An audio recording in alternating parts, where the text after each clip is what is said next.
नौजवान जब कोई हो जाता है तो उसकी सोचें जवान हो जाती हैं। नौजवानों से माजरत के साथ नबी पाक अलैहिस्सलाम ने नौजवानों की हुकूमत से पनाह मांगी, नौजवानों की हुकूमत से पनाह मांगी है, इसलिए कि नौजवान बड़ी जल्दी प्यार भी करता है और बड़ी जल्दी नफरत भी करता है। सोचें मजबूत नहीं होती। नौजवान आदमी, जवान आदमी, बिखरी हुई सोचें होती हैं। मेरे रसूल करीम सल्लल्लाहु अलैहि वसल्लम नौजवानों से उनके मिजाज के मुताबिक डील करते थे, उनकी तबीयत के मुताबिक उनकी ज़हन साजी करते। हम ना जवानों को वक्त नहीं देते, हम मुतालबा करते हैं नौजवान से कि वो है नौजवान, बातें बूढ़ों वाली करे। अगर जवानी में बूढ़ों वाली बातें करे तो फिर तो शेख सादी कहते हैं सारे बूढ़े छोड़ के उस नौजवान के पास बैठो, उसके पास फैज ज्यादा है। अगर ऐसा हो जाए, क्योंकि दर जवानी तौबा करदन शेवाए पैगंबरी, ये तो अच्छी बात है, लेकिन मेरे अजीज अगर ऐसा ना हो, ऐसा मुमकिन ना हो, तो फिर नौजवान को आप उसकी तबीयत के मुताबिक डील करें। आप उसकी सोच देखें, उसका रवैया देखें, उससे प्यार करें। नबी करीम अलैहिस्सलाम के पास एक नौजवान दाखिल हुआ, अंदर दाखिल होते ही उसने फटाफट एक बात कर दी। कहने लगा या रसूलल्लाह मुझे जिना की इजाजत दे दें। मेरे जज्बात बहुत भटक गए, मैं रोक नहीं सकता। हमारे यहाँ हमारे घर में कोई फोन करे तो हम गैरतमंद बन जाते हैं। मेरी गैरत को गवारा नहीं कि कोई मेरे घर में फोन करे, और अगर मैं किसी के घर में फोन करूं तो फिर गैरत किधर गई? फिर भी आप गैरतमंद नहीं साहब, फिर भी आप गैरतमंद नहीं।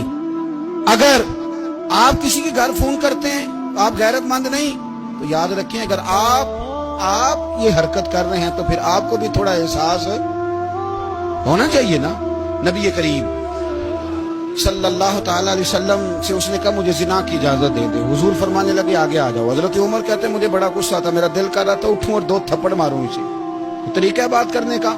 हुजूर ने बुलाया, पास बिठाया, थपकी दी, फरमाया एक बात तो बता, तेरे सवाल का जवाब फिर देता हूं, एक बात तो बता।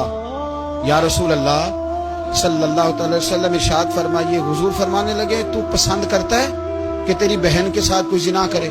पसंद करता है तू कि तेरी बहन के साथ कोई जिना करे? कहने लगा हुजूर मैं बात भी सुनना पसंद नहीं करता। तेरी बेटी के साथ? कहने लगा हुजूर जुबान उसकी खींच लूंगा जो ये बात करेगा।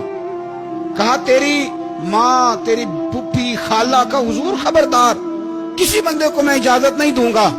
रसूल करीम फरमाने लगे जिससे तू जिना की इजाजत मांग रहा है वो भी तो किसी की बहन है ना, वो भी तो किसी की बेटी है। जो गैरत, जो हमीयत ये अपने घर के बारे में आती है वो दूसरे के बारे में क्यों नहीं आती? जब नबी करीम ने उस नौजवान को उसके मिजाज के मुताबिक समझाया तो उसकी आंखों में आंसू आ गए।